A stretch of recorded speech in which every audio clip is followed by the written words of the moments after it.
that? That's Alaska Young.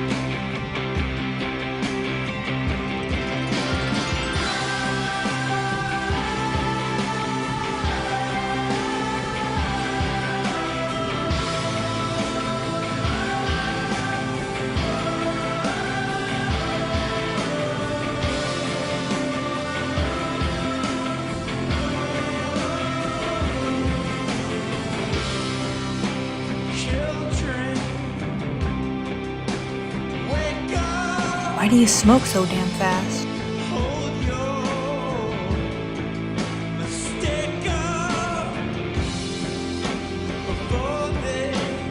Y'all smoke to enjoy, I smoke to die. Not living or dying in the labyrinth. It's suffering, doing wrong things, and having wrong things happen to you. That's the problem. Bolivar was talking about pain, not about the living or dying. How do you get out of the labyrinth of suffering? You just stay. Stop wishing things wouldn't fall apart. You'd stop suffering when they did. There's always suffering, Pudge. Homework or malaria, or having a boyfriend who lives far away when there's a good-looking boy lying next to you. Suffering is universal. It's the one thing Buddhists, Christians, and Muslims all worried about.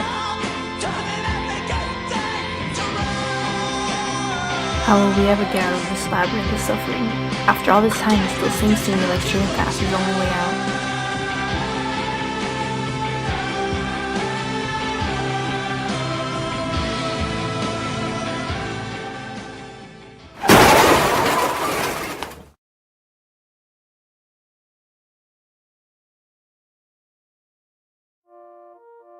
I thought at first that she was just dead, just darkness, just the body being eaten by bugs.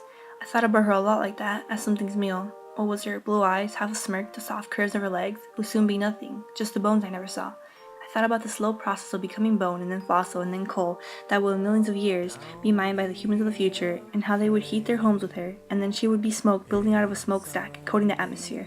I still think that, sometimes think that maybe the afterlife is just something that we made up to ease the pain of loss, to make our time in the labyrinth bearable. Maybe she was just matter and matter gets recycled. But ultimately, I do not believe she was only matter. The rest of her must be recycled too. I believe now that we are greater than the sum of our parts. If you take Alaska's genetic code and you add her life experiences and the relationship she had with people, and then you take the size and shape of her body, you do not get her. There's something else entirely. There's a part of her greater than the sum of her knowable parts, and that part has to go somewhere, because it cannot be destroyed. Although no one ever accused me of being much of a science student, one thing I learned from science class is that energy is never created and never destroyed. And if Alaska took her own life, that is the hope I wish I could have given her. Forgetting her mother, failing her mother and her friends and herself, those are awful things. But she did not have to fold into herself and self-destruct. Those awful things are survivable, because we are as indestructible as we believe ourselves to be. When adults say teenagers think they are invincible, with that sly, stupid smile on their faces, they don't know how right they are. We need never be hopeless because we can never be irreparably broken. We think that we are invincible because we are. We cannot be born and we cannot die. Like all energy, we can only change shape and sizes and manifestations. They forget that when they get old.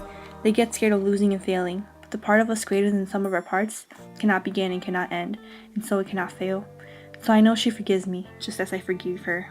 Thomas Edison's last words were, "It's very beautiful over there. I don't know where there is, but I believe it's somewhere and I hope it's beautiful."